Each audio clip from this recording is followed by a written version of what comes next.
ये देखिए ये हमारी बुक में नहीं है, टेक्स्ट बुक में, लेकिन मैं आपको पहले वर्ण परिचय देना चाहती हूँ। इसके लिए मैंने ये बुक रिफ़र की है लाइब्रेरी से। संस्कृत वर्णमाला वर्ण परिचयः च। च का मीनिंग जो होता है वो एंड होता है इंग्लिश में, दैट मीन्स और हिंदी में वर्ण परिचय, वर्णों का परिचय और वर्णमाला। सबसे पहले संस्कृत वर्णमाला पे हम ध्यान देंगे। संस्कृत वर्णमाला में 48 वर्ण हैं। 48 letters are in the Sanskrit language. अ से अम्बा, जिसका मीनिंग है माता, मदर। आ आम्रम, आम। ई इंदुः, चंद्रमा। ई ईश्वरः, भगवान। उ उष्ट्रः, ऊंट। उ ऊर्णः, ऊन। रि ऋषिः, मुनि। रि ऋकारः, रि वर्ण। जैसे आप हिंदी में जानते हैं कि आपको री तक, रि ऋषि तक होता है, लेकिन यहाँ ह्रस्व री और दीर्घ री दोनों होते हैं। रि, ये संस्कृत में एक नया वर्ण है, स्वर। ऋकारः, रि वर्ण। एडका, भेड़। ऐरावतः, सफ़ेद हाथी। ऐरावतः, सफ़ेद हाथी। अब ये देखिए यहाँ पर आपने अह की 2 बिंदियाँ देखी है, जो हिंदी में हम वर्णमाला पढ़ते हैं अह। तो ये 2 डॉट्स नहीं हैं, इसको विसर्ग कहते हैं। और विसर्ग का जो उच्चारण होता है वो ह के साथ होता है। ऐरावतः, सफ़ेद हाथी। ओष्ठः, होंठ। औषधम, दवाई। ये स्वर है और स्वर के साथ अम और अह। अम अनुस्वार, अह विसर्ग। उनको जो कैटेगरी में रखा गया है वो अयोग वाह स्वर की कैटेगरी है। उसके बाद व्यंजन शुरू होते हैं। व्यंजन में आप देख सकते हैं कि क के साथ हलंत है, और ये चीज़ आप बहुत अच्छी तरह से हिंदी भाषा में पढ़ चुके हैं। आपने हिंदी में वर्कबुक में या एक्सरसाइजेस में आपने ये सॉल्व किए हैं, इनको लिखा है आपने। क प्लस क्ष प्लस आ, कक्षा, इस तरह से। लेकिन संस्कृत में जो व्यंजन है वो हलंत के साथ, मतलब आधा अक्षर है क। लेकिन वर्णमाला में हम इस तरह से लिख तो सकते हैं, लेकिन बोल नहीं सकते हैं। तो हमें बोलने के लिए क्या चाहिए? स्वर की आवश्यकता है। हम क बोलते हैं तो क में अ अपने आप ही एड होता है।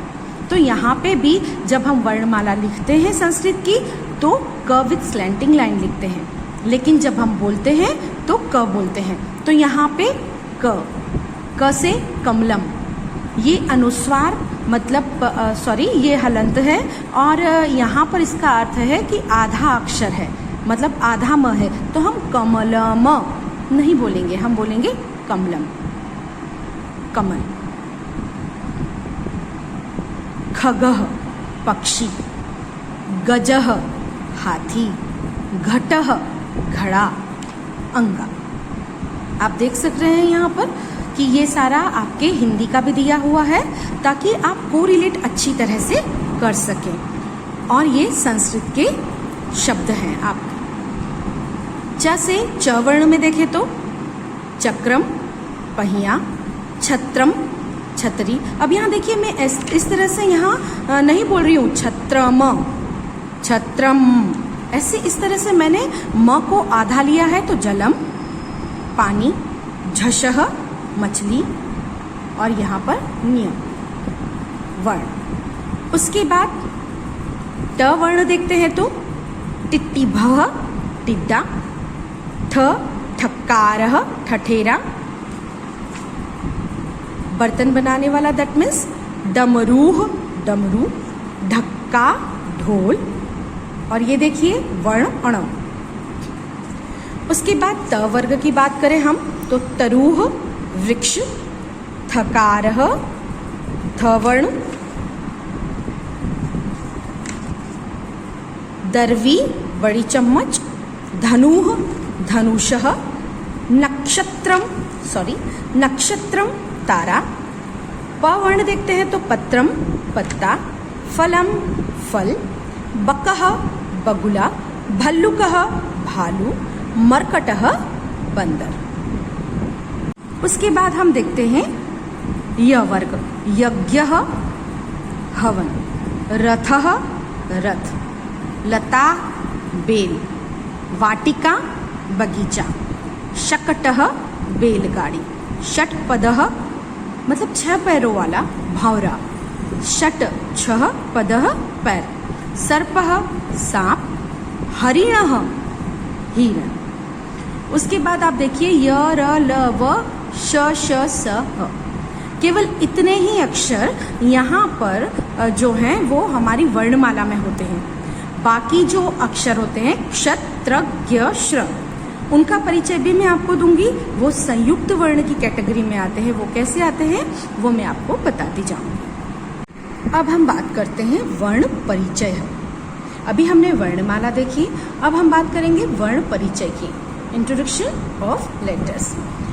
उस छोटी से छोटी ध्वनि को वर्ण कहते हैं जिसके टुकड़े ना हो सके तथा वर्णों के समूह को वर्णमाला कहते हैं। आपने देख लिया ये सब अक्षर हैं, उनका जो ग्रुप है, ग्रुप ऑफ लेटर्स, हमने उसको क्या कहा है, वर्णमाला, अल्फाबेट्स। और उसके बाद हमने स्वर किनको कहा है, जिसके बिल्कुल टुकड़े ना किए जा सके। अब व्यंजन भी उनको टुकड़े नहीं किए जा सकते हैं, लेकिन व्यंजन को बगैर स्वर के सहायता से उच्चारित नहीं किया जा सकता है। ये बात आप अपने दिमाग में रख लीजिए। तो आई रिपीट, उस छोटी से छोटी ध्वनि को वर्ण कहते हैं जिसके टुकड़े न हो सके, तथा वर्णों के समूह को वर्णमाला कहते हैं। वर्ण 2 प्रकार के होते हैं, स्वर और व्यंजन। स्वर, जिन वर्णों के उच्चारण में अन्य किसी वर्ण की सहायता न लेनी पड़े वे स्वर कहलाते हैं। जैसे स्वर में सारे अ से अम और अह नहीं आते हैं, औ तक, ये सारे स्वर हैं।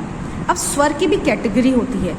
जब आप अ आ ई उ री री री ए आई ओ आओ, तो आपको दूसरा कोई अक्षर जो है वो हेल्प नहीं चाहिए। लेकिन जैसे ही आप क बोलते हैं तो आपको क बोलने के लिए अ की हेल्प चाहिए होती है। क प्लस अ, और क स्लैंटिंग लाइन के साथ लिखा जाएगा। मैंने आपको बता दिया है कि जो वर्णमाला है संस्कृत में वो स्लैंटिंग लाइन के साथ लिखी जाती है, हलंत के साथ। अब जब स्वर की बात करते हैं तो स्वर भी 3 प्रकार के होते हैं, ह्रस्व स्वर, दीर्घ स्वर तथा संयुक्त स्वर। अब ह्रस्व स्वर जो होते हैं वो छोटे अक्षर, जैसे अ, छोटे मतलब साइज छोटे नहीं बेटा, आ दीर्घ है तो अ ह्रस्व हुआ, ई तो ई ह्रस्व है, ई दीर्घ है, इस तरह से। और फिर कुछ कहलाते हैं संयुक्त स्वर। संयुक्त स्वर आपके होते हैं ए आई ओ औ। क्यों? क्योंकि ये ह्रस्व और दीर्घ दोनों के संयोग से बनते हैं। संयोग दैट मीन्स उनको ऐड करके, उनको ज्वाइन करके। वो मैं आपको जैसे जैसे वर्णमाला का परिचय डीपली देती जाऊंगी या और एक्सपांड करूंगी, तो in that way I will teach. अब ह्रस्व स्वर देखिए, ह्रस्व स्वर, इनके उच्चारण में 1 मात्रा का समय लगता है तथा इनके टुकड़े नहीं किए जा सकते। ये मूल स्वर भी कहलाते हैं और ये 5 हैं, अ ई उ री ऋ। ये संस्कृत वर्णमाला में री और बड़ी री, ये 2 एक्स्ट्रा ऐड होते हैं, जबकि हिंदी वर्णमाला में अ आ ई उ री ए आई ओ औ। दीर्घ स्वर हैं। इन स्वरों के उच्चारण में ह्रस्व स्वरों से दुगना या मात्राओं का समय लगता है तथा इनके टुकड़े भी किए जा सकते हैं, जैसे अ प्लस अ आ, ई प्लस ई, दैट मीन्स ह्रस्व अ जुड़कर दीर्घ आ। ई उ री, ये 4 आ ई उ री। अब संयुक्त स्वर देखिए, संयुक्त स्वर भिन्न भिन्न स्वरों के संयोग से बनने वाले स्वर संयुक्त स्वर कहलाते हैं। जैसे अब देखिए, जब आप अ ई आई आई आई आई आई आई आई आई आई आई आई ए, जब आप कंटिन्यूस बोलते हैं या मान लीजिए आप बोलते भी नहीं हैं, तो ये ध्यान में रख लीजिए कि अ प्लस ई ए, अ प्लस ए आए, अ प्लस उ ओ, अ प्लस ओ आओ। तो ए आए ओ आओ, ये आपके 4 संयुक्त स्वर बने। वो किसके संयोग से बने हैं? अ ई ए, अ उ ओ, और जब ये ए अ के साथ मिले तो अय है, और जब ये ओ अ के साथ मिले तो आओ। अब बात करते हैं हम व्यंजन की। जो वर्ण स्वरों की सहायता के बिना नहीं बोले जा सकते व्यंजन कहलाते हैं। ख,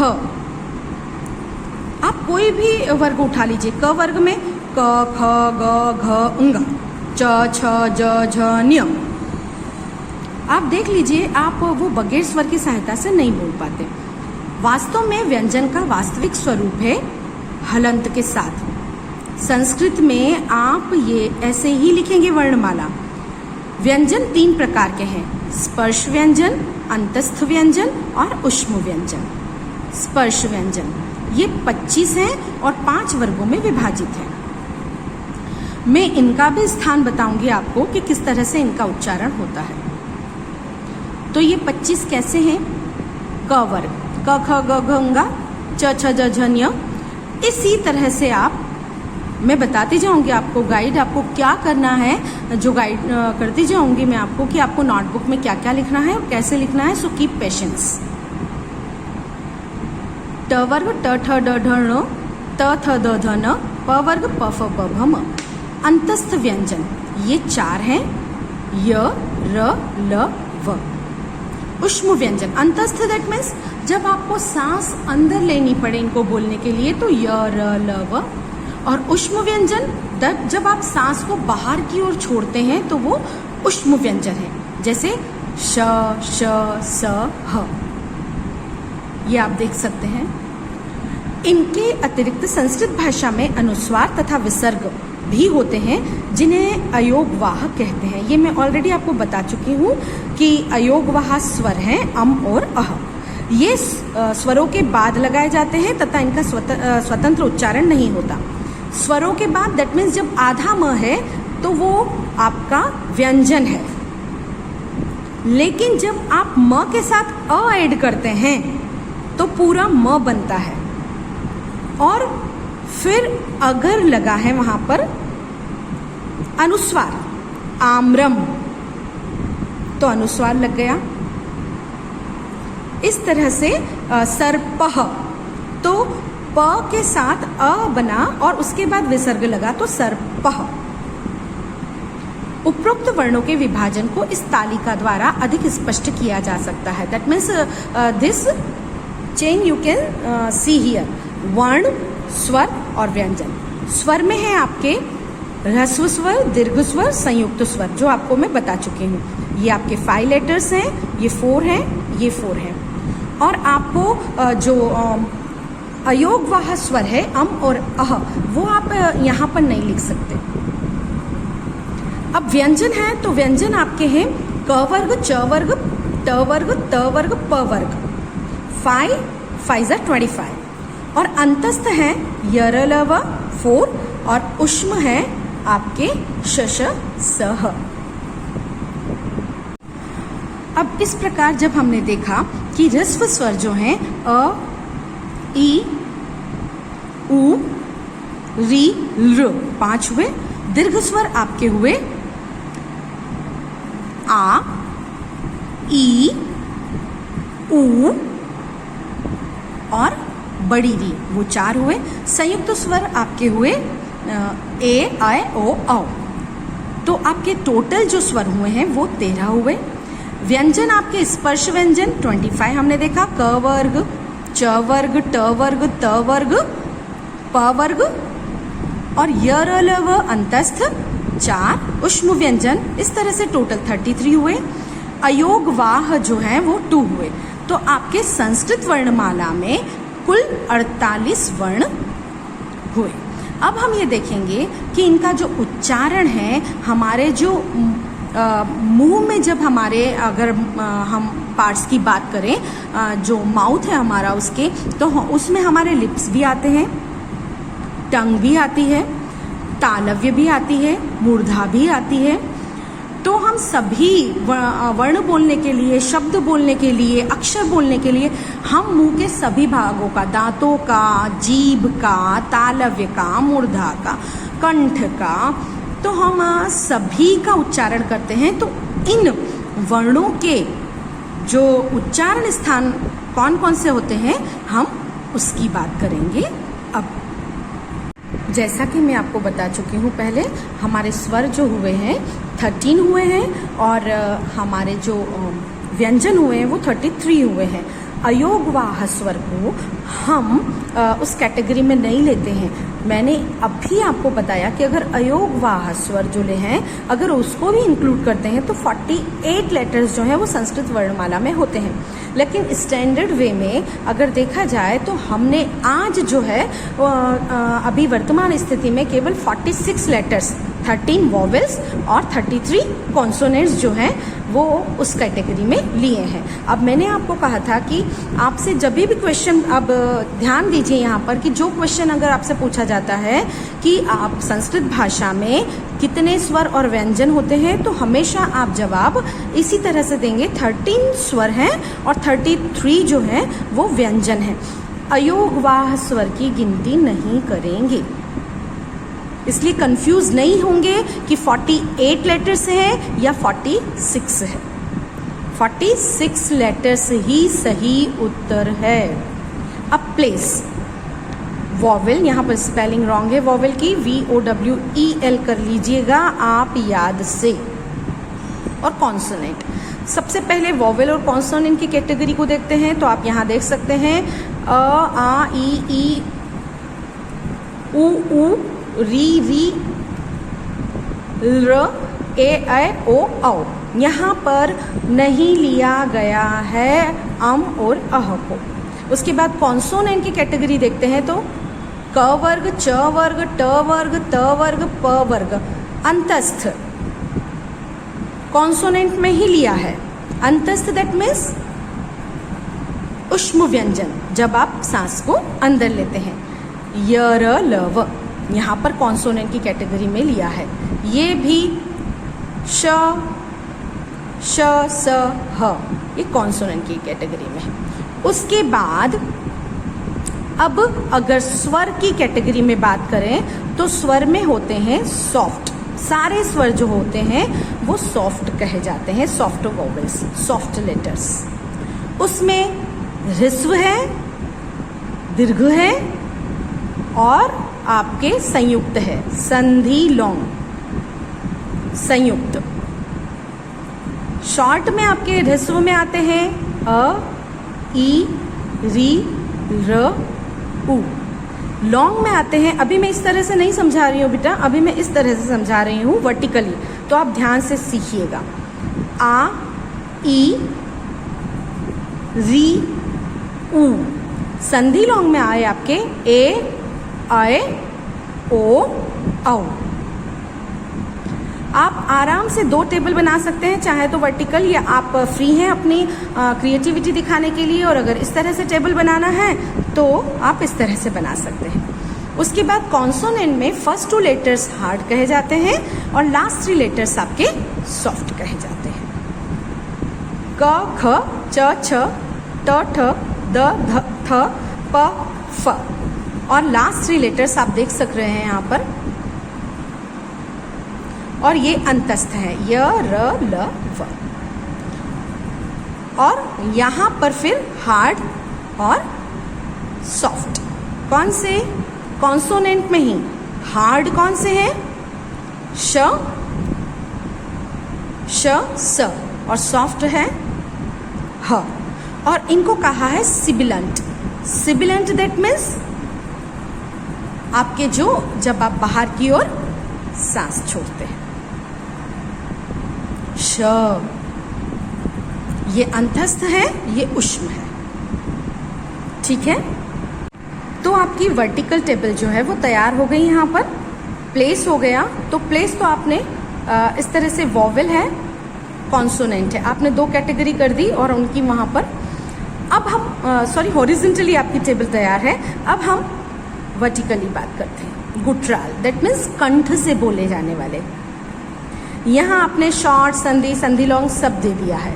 अब गुटराल, गुटरा दैट मीन्स कंठव्य। कंठ से कौन कौन से बोले जाते हैं?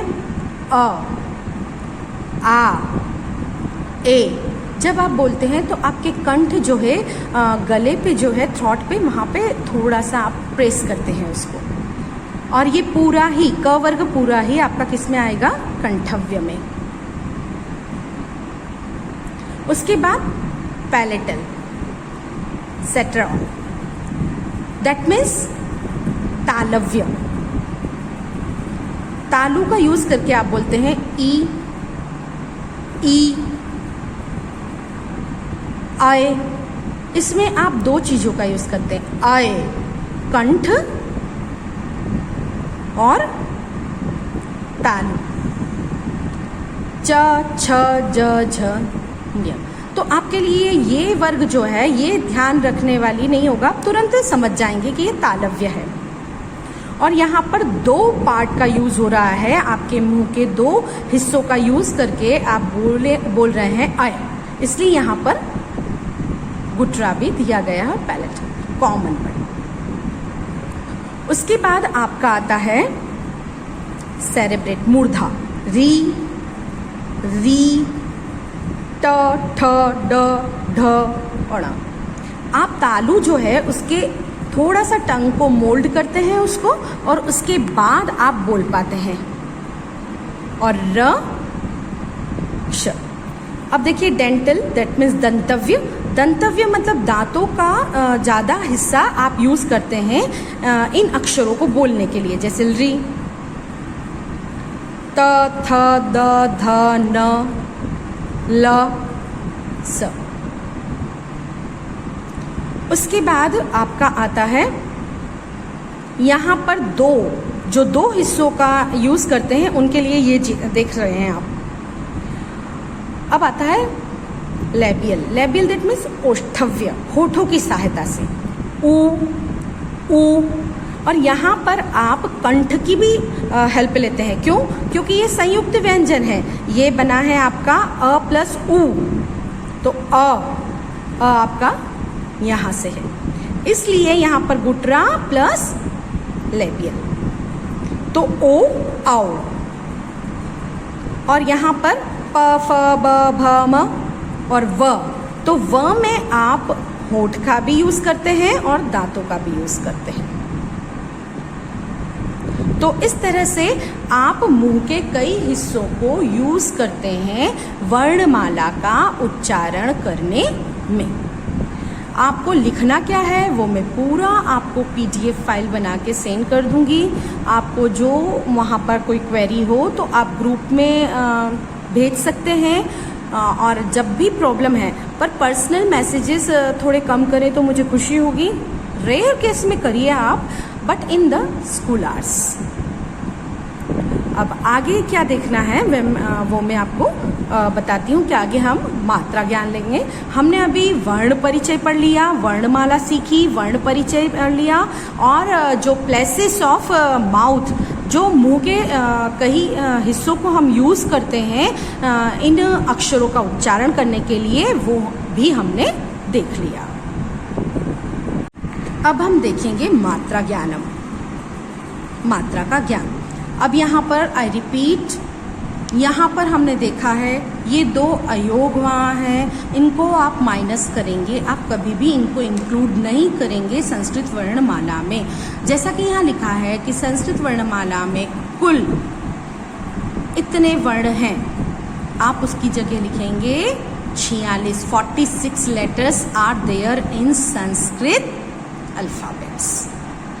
अब मात्रा ज्ञान की बात करते हैं। व्यंजनों का वास्तविक स्वरूप ये है, आप जानते हैं, मैंने बता दिया है आपको, हलंत के साथ यूज़ करते हैं। बोल नहीं सकते हम, क्यों? क्योंकि व्यंजन का उच्चारण बगैर स्वर की सहायता से नहीं किया जा सकता, किंतु इनका स्वतंत्र उच्चारण नहीं हो सकता। अतः इन्हें बोलते या लिखते समय जिस स्वर की ध्वनि की आवश्यकता होती है, व्यंजन के साथ स्वर की उसी ध्वनि या मात्रा को जोड़ दिया जाता है और हलंत समाप्त हो जाता है। स्वर की वह ध्वनि ही मात्रा कहलाती है। जैसे क, आधा क है, अ ऐड किया तो क बना। आधा ख है, आ ऐड किया तो खा बना। च है, ई ऐड किया तो ची, छोटी ई की मात्रा ह्रस्व ई, दीर्घ ई, ह्रस्व उ, दीर्घ उ, ह्रस्व ए, दीर्घ ह्रस्व ए और ह्रस्व ओ। और औ की मात्रा भी यूज करते हैं हम। अय यहाँ पर नहीं बताया गया है, लेकिन हम यूज करते हैं। मात्राएं 15 होती हैं, 13 स्वर प्लस 2 अयोगवाह। तो अयोगवाह को आप यहाँ मात्रा में इंक्लूड कर रहे हैं, पर अगर इसका कुछ भी प्रॉब्लम होगा तो मैं, क्योंकि हमने अयोगवाह को आपकी संस्कृत टेक्स्ट बुक में ऐड नहीं किया गया है। अब देखिए यहाँ पर इसे अच्छी तरह से और समझते हैं।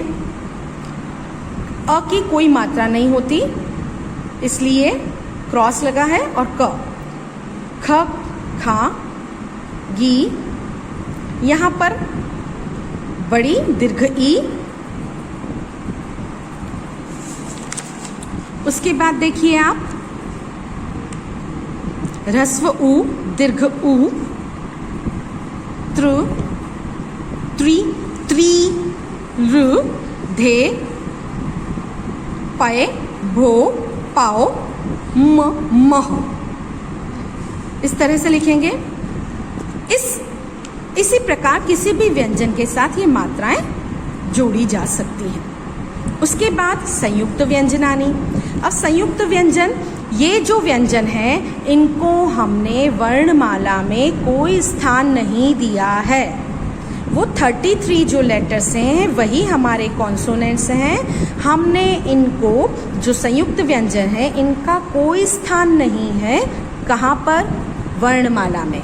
संस्कृत भाषा में संयुक्त व्यंजन भी होते हैं। दो व्यंजनों के मेल से बनने वाले वर्ण संयुक्त व्यंजन कहलाते हैं। जैसे आप देख सकते हैं कि क और आधा श मिलकर क्ष बनेगा, लेकिन जब आप उसमें आ की मात्रा ऐड कर देंगे तो वो क्ष हो जाएगा। आधा ज, आधा न्यम, दोनों व्यंजन मिलकर ज्ञ बनेगा, और ज्ञ में आ की मात्रा ऐड करेंगे तो ज्ञा बनेगा। इसी तरह से यहाँ पर संयुक्त व्यंजन सारे बताए गए हैं, पर मैं आपको मेन जो व्यंजन है वहाँ पर बोर्ड पर लिस्ट बना दूंगी या नोटबुक में आई विल सेंड, तो आपको जो लिखने हैं वो मैं बताऊंगी। जैसे यहाँ पर देखिए आप, आधा द, आधा म और अ, तो यहाँ पर आपका वर्ण बना ज्ञ।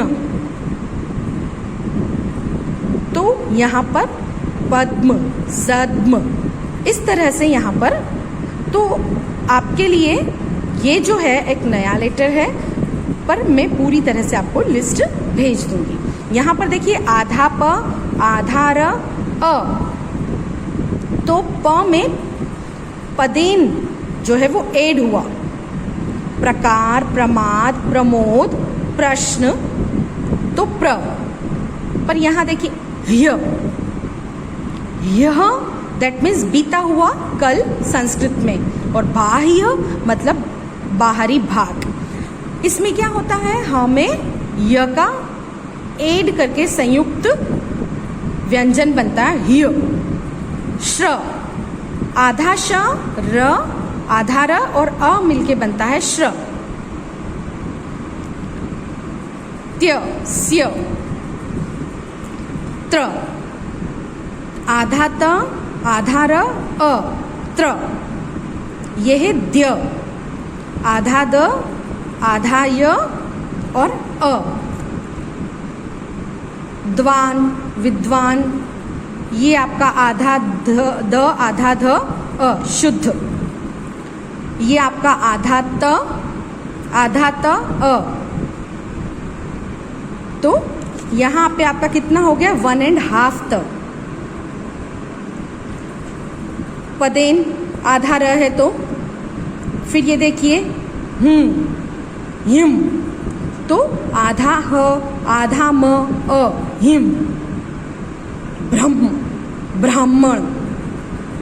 इस तरह से आपके संयुक्त व्यंजन बने हैं। और मतलब आपको आज जो कंक्लूजन ये है कि आज आपने जो सीखा है वो सीखा है आपने वर्णमाला, वर्ण परिचय, वर्णों का स्थान, कि मुंह के किस भाग से कौन से वर्ण बोले जाते हैं, संयुक्त व्यंजन, दीर्घ स्वर, ह्रस्व स्वर, ह्रस्व व्यंजन, व्यंजन के सारे, क वर्ग, त वर्ग, प वर्ग सारे। इस तरह से अभी आपको पूरी तरह से इसको वीडियो को जो आपका ट्यूटोरियल है उसको 2-3 बार देखेंगे तो आपको समझ में आएगा। और अगर पहले ही बिगिनिंग में ही इंटरेस्ट नहीं लेंगे तो फिर आपका इंटरेस्ट क्रिएट भी नहीं होगा संस्कृत में। तो आप 2-3 बार ट्यूटोरियल भेजेंगे और what you have to write in your CW notebook, I will guide you. Bye bye.